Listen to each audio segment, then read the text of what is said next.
Hoje, Thales Cavalcante Castro. Olha, é um prazer danado trazer aqui o meu amigo Thales Cavalcante Castro. Um rapaz super jovem e brilhante. Só para que vocês tenham uma ideia. Thales, ele possui graduação em Relações Internacionais pela Indiana University, Pensilvânia.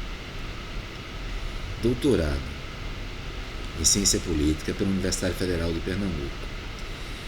E realizou estudos após a conclusão do doutorado no Texas Tech University School of Law.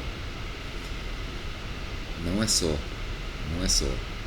É o coordenador do Núcleo de Estudos para a América Latina, NEAL, coordenador da Cátedra Adenauer da Fundação Konrad Adenauer, na Universidade Católica de Pernambuco. É professor do mestrado em Direito da Faculdade Damas, FADIC. Larga experiência em ciência política com ênfase em integração, conflitos armados e diplomacia. Tem vários livros, palestrante, já proferiu palestras no Palácio Itamaraty, no Rio de Janeiro, e no Palácio Itamaraty, em Brasília. É comentarista no quadro Relações Internacionais e Diplomacia da CBN Recife. Não é só. É vice-presidente da área de Ciências Sociais da Federação Internacional das Universidades Católicas, sede em Paris, França. E desde novembro de 2010 é cônsul da República de Malta, em Recife. Desde dezembro de 2010 é presidente da Sociedade Consular de Pernambuco. E em 2015 foi eleito presidente do Corpo Consular do Brasil. Prazer imenso tê-lo aqui, Thales. Muito obrigado mesmo. É sempre um prazer muito grande. Eu agradeço tamanha generosidade, tamanha gentileza, tamanho carinho. E para mim é uma honra nós estarmos debatendo, estarmos trocando ideias sobre essa área tão rica, tão frutífera, com Sim. Alguém que é uma verdadeira estatura no mundo jurídico, que é o professor Hélio Ourem. E nos ajuda muito esse tipo de iniciativa, Thales, você faz parte, porque a gente tem um grupo desde 2004, portanto há mais de 10 anos, vinculado ao CNPq. Atualmente ele tem o título Política e Tributação, Aspectos Materiais e Processuais, ou seja, a gente trabalha com orçamento, intensamente com orçamento, de tal maneira que ainda pode não ser um tema tão, digamos assim, simpático dos alunos na universidade, como também relações internacionais. Mas são temas que eu aposto neles. Questão orçamentária e questão das relações internacionais. E, com relação a isso, eu queria começar perguntando a você sobre o seguinte. Doutorado em Ciência Política entre 2002 e 2005. O título: O Jogo do Poder Internacional.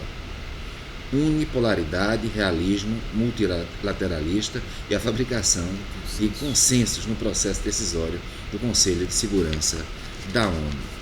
É possível consenso no Conselho de Segurança da ONU, Thales? Olha, diante do atual momento, onde nós temos uma única superpotência hegemônica, Estados Unidos, mas com uma série de potências regionais emergindo, se fabrica os consensos meio que de rolo compressor. Tá. Embora a gente perceba ainda hoje muito dissenso ao invés de consenso naquela casa de 15 países membros, sendo eles os 5 permanentes e os 10 com mandatos de 2 anos, portanto rotativos.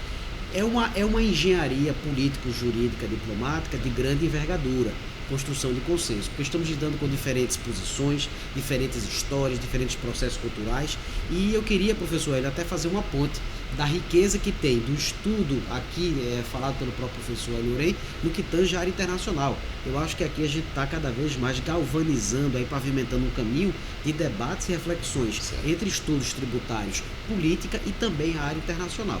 E aí a gente vê como a área internacional ela é importante e como ela é eivada justamente de transdisciplinaridade. Estados Unidos. Então, os Estados Unidos têm um tipo de democracia e eles pretendem, acreditando que é o melhor tipo de governo, eles pretendem exportar. E essa exportação, às vezes, encontra dificuldades. Por exemplo, na Ásia, nós temos o Islã. Né?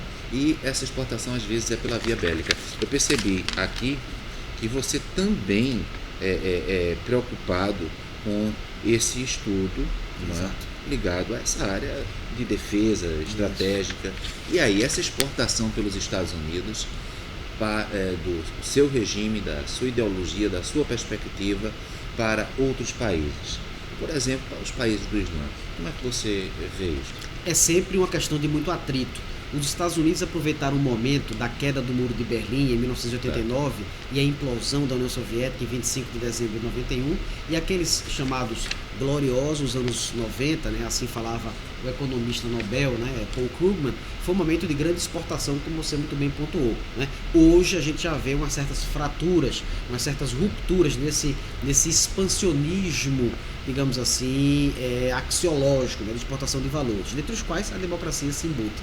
A gente vê uma reação muito grande entre populações que partilham a fé islâmica, e essas populações não são poucas. Estamos falando de 21% dos 7,5 bilhões de pessoas nessa terra professam a fé islâmica, que não aceitam automaticamente esse modelo democrático e esse modelo norte-americano.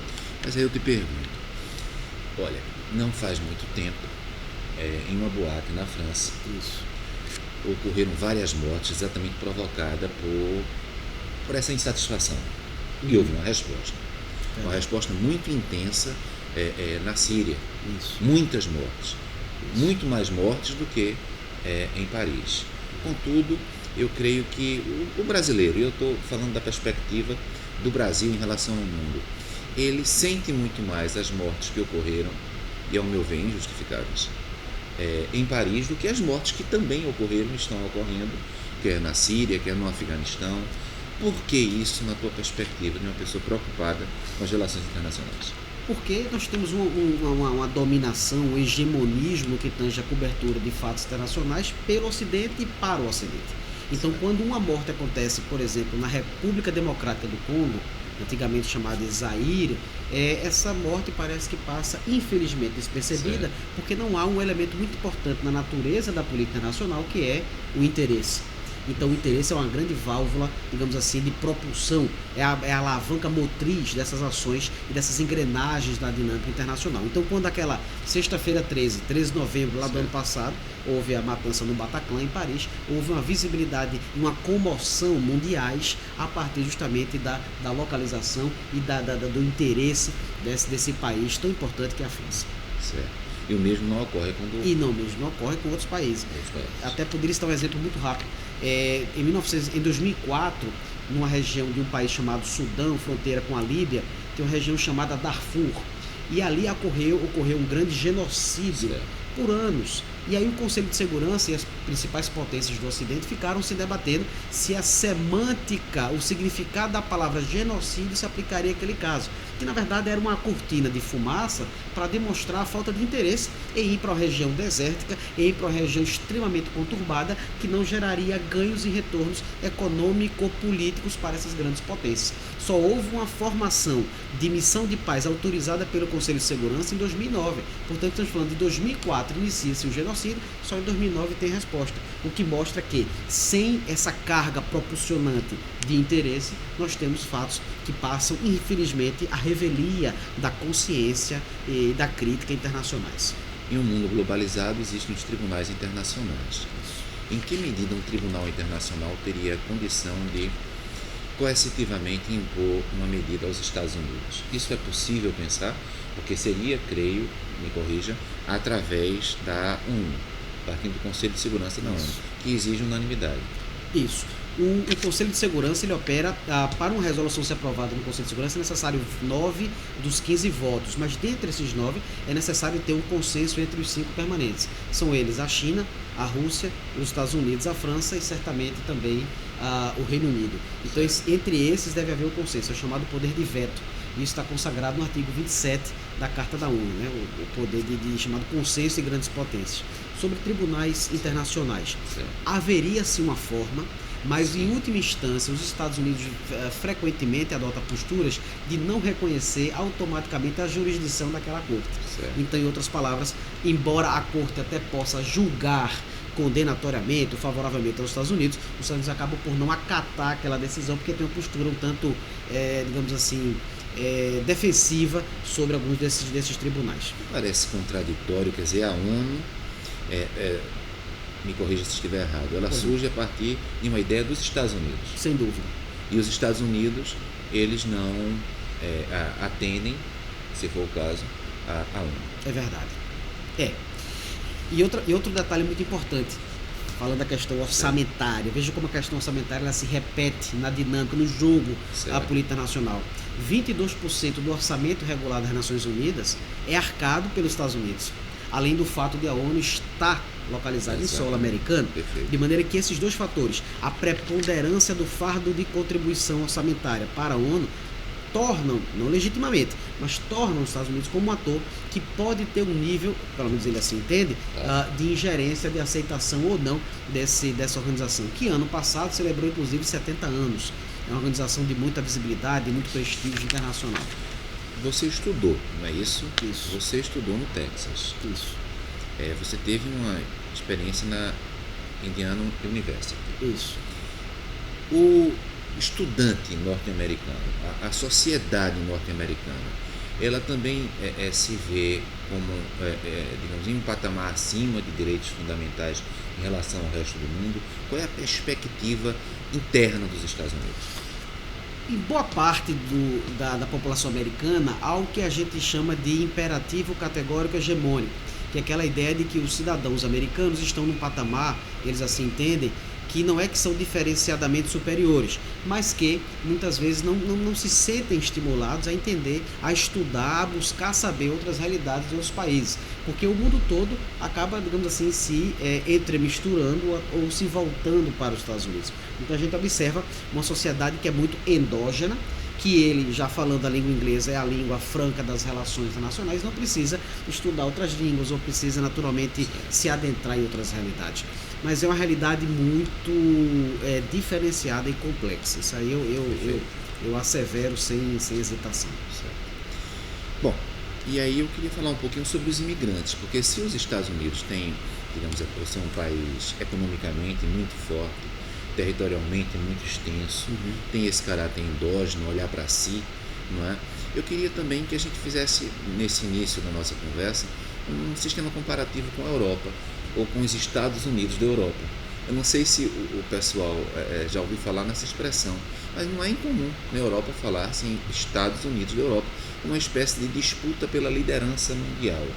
E aí, os imigrantes agora, os Estados Unidos da Europa? Pois é, a Europa vive hoje uma crise sem precedentes, que desde a Segunda Guerra Mundial nunca teve tamanha monta, tamanho número de refugiados cruzando o Mediterrâneo. Ano passado foram 850 mil refugiados que utilizaram o Mediterrâneo para atingir as ilhas gregas, as ilhas italianas ou talvez até Malta, e a partir de Malta atingir a Europa continental, em particular a Alemanha. Então esse é o primeiro dado. A Europa tem uma postura de acolhimento um pouco mais, digamos assim, eu diria melhor estruturada que os Estados Unidos. É verdade que a geopolítica americana distancia os Estados Unidos dessa crise, porque os Estados Unidos estão do outro lado do Atlântico, né, separado por dois grandes oceanos, do lado de lá o Pacífico e o Atlântico do lado de cá, da costa ocidental, e aí consequentemente, costa oriental, e aí consequentemente estamos lidando com um país que não sofre essas pressões diretamente, mas tem uma pressão migratória muito forte nos Estados Unidos, que ela é norte e sul, que ela é uma pressão do México para os 4 estados norte-americanos naquela linha de fronteira, o Texas, o Arizona, o Novo México e a própria Califórnia. Então essa região é uma região muito porosa, é uma região de alta criminalidade, sobretudo com tráfico de seres humanos e narcotráfico também, naquela região desértica ali que divide os Estados Unidos do México. Recentemente, um dos maiores narcotráficos, talvez o maior do mundo, ele foi preso e está havendo essa discussão. Isso. Não é? Isso. É o Chapo. Se deve ser extraditado para os Estados Unidos ou se não. Já houve uma decisão pela extradição para os Estados Unidos. Quer dizer, é interessante isso, quer dizer, os Estados Unidos indo até um outro país, juridicamente, nesse caso, mas nem sempre, para captar um nacional. No caso, um mexicano ou alguém no Afeganistão. Isso. Essa perspectiva imperialista, às vezes com o beneplácito do Poder Judiciário local, às vezes sem. Os Estados Unidos quererem fazer justiça com as próprias mãos. Como é que a comunidade internacional tem visto isso? Vê com muita preocupação. Esse é um princípio que no direito internacional é chamado de princípio de extraterritorialidade. É quando se estabelece critérios de relativização da soberania estatal territorial de determinados países para fins de execução de sua vontade. Não nos esqueçamos que em 1989, o presidente do Panamá, Antônio Manuel Noriega, foi literalmente abduzido por invasão de forças americanas e cumprindo pena ainda hoje, está muito idoso ele, em território americano. O El Chapo provavelmente deverá ser, ao longo desse ano de 16, ainda extraditado para cumprir talvez uma prisão perpétua em alguma penitenciária de alta segurança nos Estados Unidos. É uma questão muito delicada. É uma questão que envolve o princípio westphaliano, né, a primazia, que Jean Baudin já falava nos 6 livros da República, que é o princípio intocável da soberania.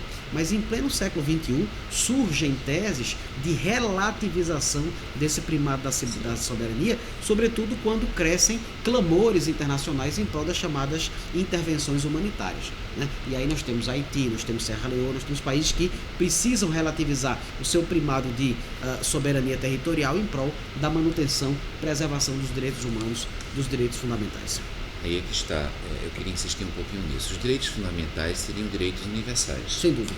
Mas na Europa já se cogita, já se fala bastante sobre a alteração do estatuto do imigrante, né, do refugiado, para ser preciso. E aí, essa modificação no estatuto parece que vai no sentido de dizer, olha, antes o orçamento europeu suportava quem vinha.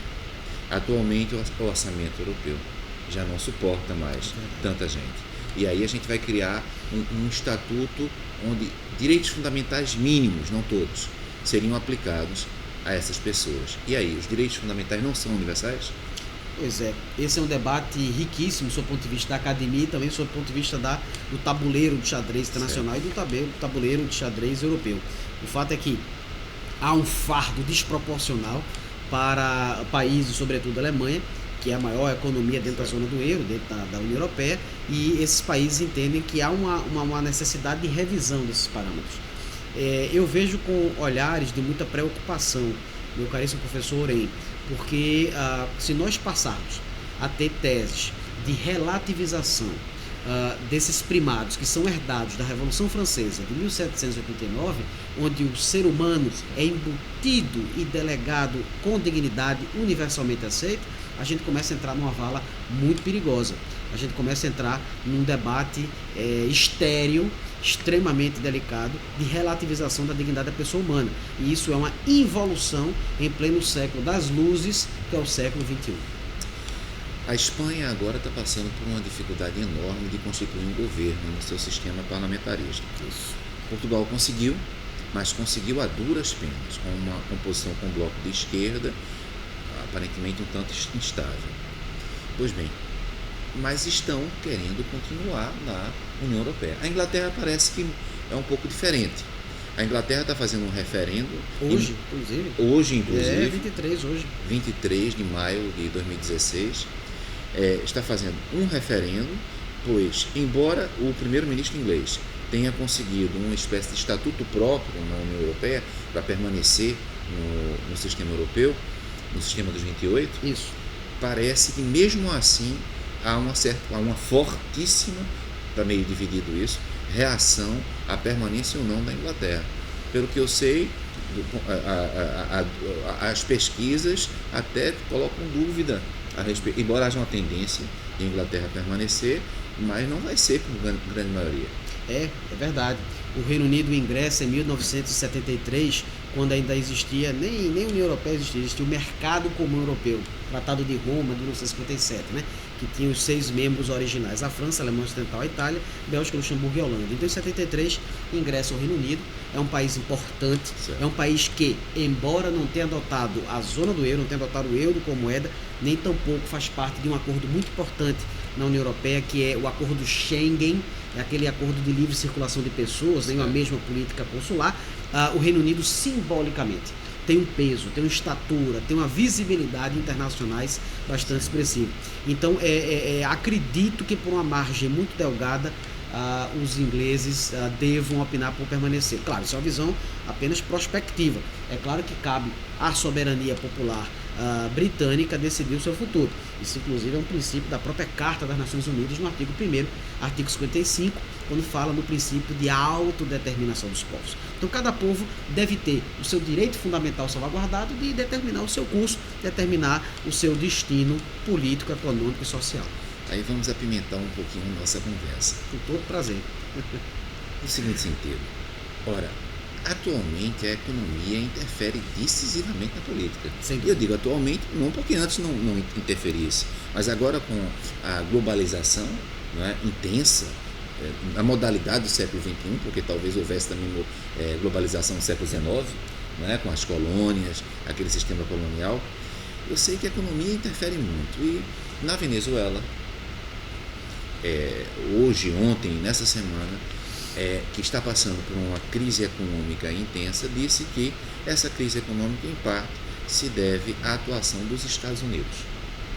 Eu queria que você falasse um pouco, eu sei que é um tema polêmico, mas também, o fato dele ser polêmico não significa dizer que ele deva ser evitado. Claro. Eu creio assim, ele deve ser estudado, claro, para que a gente compreenda melhor o que está ocorrendo ali. Sem embargo, de outras pessoas têm outras opiniões. Sem dúvida. Mas eu acho que faz parte da nossa tarefa discutir um pouco esse assunto. Venezuela. Fala um pouquinho, por favor. Eu posso falar da Venezuela, inclusive, porque eu lá estive 3 vezes. Eu tive 2 vezes nos anos 90 e uma vez em 2011, portanto, mais recente, ministrando um módulo de pós-graduação na Universidade Católica, co-irmã da Universidade Católica nossa aqui de Pernambuco. E esse tema, ele é um tema que suscita muitas sensibilidades, como o professor Orei falou com propriedade. Ele suscita sensibilidades porque ele envolve ideologização e também doutrinas políticas, doutrinas específicas. De maneira que, independentemente disso, o que eu gostaria de apresentar aqui para a nossa reflexão é um conjunto de critérios objetivos, do ponto de vista econômico, já que o fio puxado foi econômico, para que a gente possa estabelecer um arrazoado sobre a República Bolivariana da Venezuela em 2016. E esse critério econômico diz como é a saúde macroeconômica e a saúde microeconômica de um país a partir de 3 critérios. Primeiro, PIB, como é o crescimento do Produto Interno Bruto desse país. A gente vê que em 2016, dados do Fundo Monetário Internacional mostram que a Venezuela vai ser o país do mundo com maior involução do seu PIB. O PIB venezuelano vai encolher, vai decrescer negativos 8%. Então isso já é uma primeira radiografia que mostra que um determinado modelo não está atingindo a sustentabilidade econômica e, portanto, não está tendo crescimento. Outra credencial é justamente a credencial da inflação, porque as populações vivem sob égide da sua renda e da sua capacidade de consumo. E quando a inflação, na verdade, é alta, isso corrói esse poder. E na Venezuela, estamos dando com inflação que está na casa de 3 dígitos. A Venezuela diz que é sempre mais baixo do que os índices internacionais, mas certamente não há menos do que 100% de inflação. Isso corrói, isso mostra uma autofágica política insustentável, professor Hélio. E aí, consequentemente, a gente vê uma situação de falência desse modelo. E outra radiografia são índices relativos a questões sociais. Por exemplo, criminalidade. Nas grandes cidades venezuelanas, Maracaibo, própria Caracas, Táchira, que é um estado ali perto da Colômbia, a gente vê índices de criminalidades crescentes, o que mostra uma certa dificuldade de sustentabilidade desse modelo a longo prazo. Devo também reconhecer que esse modelo chamado de socialismo do século XXI, esse foi o nome dado pelo tenente-coronel e presidente Hugo Rafael Chaves Frias, foi um modelo que naturalmente reduziu alguma indigência que existia na Venezuela, foi um modelo que trouxe aumento, por exemplo, dos índices de analfabetismo, né? Praticamente se radicou o analfabetismo na Venezuela. Isso é muito louvável, mas você tem um outro lado da moeda, um outro lado da faceta, que é justamente a perspectiva de corrosão do poder material e econômico das pessoas. E é um tema polêmico porque mostra que a Venezuela é um país com tamanho potencial, um país belíssimo, as reservas de petróleo da Venezuela. Exatamente, a Venezuela é o único país das Américas que é fundador da OPEP, lá em 1960. É país membro fundador da Organização dos Países Exportadores de Petróleo, reservas de petróleo imensas, né, de altíssima qualidade, um petróleo fino, lá no lago de Maracaibo ali. Então, resultado, é um país belíssimo, é um país com um povo acolhedor, hospitaleiro, simpático, muito amigo do brasileiro, mas que passa macroeconomicamente e de forma muito objetiva, né, por um momento muito crítico. Mas eu insisto com a Venezuela, não seria interessante, dado que o Maduro atualmente, o Hugo Chávez, eles conseguiram um apoio popular? Sim. Não seria interessante toda vez que o Brasil, através da sua mídia, sobretudo através das redes, né, de TV, de rádio, mostrar também a perspectiva do outro lado? A sensação que eu tenho é essa, que nós sempre mostramos a história vista de um ângulo. E talvez dentro de uma universidade, e nós aqui estamos num grupo universitário, nós pudéssemos mostrar esse ângulo, mas também o outro ângulo que a mídia não mostra. Claro. Não é? Eu concordo. Concordas com isso? Plenamente. Uma das grandes belezas e riquezas da democracia é justamente permitir o contraditório. E o contraditório não enfraquece, pelo contrário, fortalece a democracia. E é nesse contraditório que eu julgo ser muito importante essa perspectiva de mostrar outros lados, de mostrar naturalmente o contraponto, a chamada hegemonia do pensamento único político vigente, não só na Venezuela, mas em qualquer país. Claro, acho que o contraditório enriquece bastante. Então o petróleo não faria com que o seu país do mundo que tem as maiores reservas de petróleo, Isso. também não traz uma certa atenção das grandes potências sobre a Venezuela? Sem dúvida. Imaginando também um controle, assim como na Ásia, na África, isso ocorreu e pode ocorrer, também aqui na América do Sul, um certo controle das potências mundiais. É verdade, há um interesse crescente dessas grandes potências. A Venezuela, por ser membro fundador da OPEP, tem um poder, um capital político muito grande na OPEP e por ter as maiores reservas, os venezuelanos, né, de petróleo do mundo. E essa situação só não está mais crítica, pelo fato que o petróleo atingiu até poucas semanas $28, hoje está na casa entre $30 a $40, portanto isso é muito danoso para uma petroeconomia, né, monolítica, porque boa parte da economia venezuelana, entre 80% e 85% do PIB venezuelano é petróleo e gás natural. Certo. Então você tem pouca capacidade de diversificação e de industrialização em outros setores. Isso ao mesmo tempo que vulnerabiliza muito a Venezuela, isso também em contrapartida atrai muita atenção por parte de grandes jogadores, grandes players internacionais. Então, e nós vamos falar ainda do que seja um país bolivariano. Também, mas no final desse primeiro bloco, que passou rápido, é verdade, né? Passou rápido, eu queria deixar uma âncora para o segundo bloco. A âncora é mais ou menos a seguinte, Thales. Foro de São Paulo. Participo do meio universitário já há bastante tempo. Eu participo estou no Poder Judiciário, fui procurador, enfim, há bastante tempo. E eu quase não ouço falar do Foro de São Paulo. Me parece que a ideia dos países bolivarianos, do fortalecimento dessa outra opção de poder, tem muito a ver com o Foro de São Paulo, com o Brasil. E a gente estuda muito pouco isso. Queria começar no próximo bloco com esse assunto.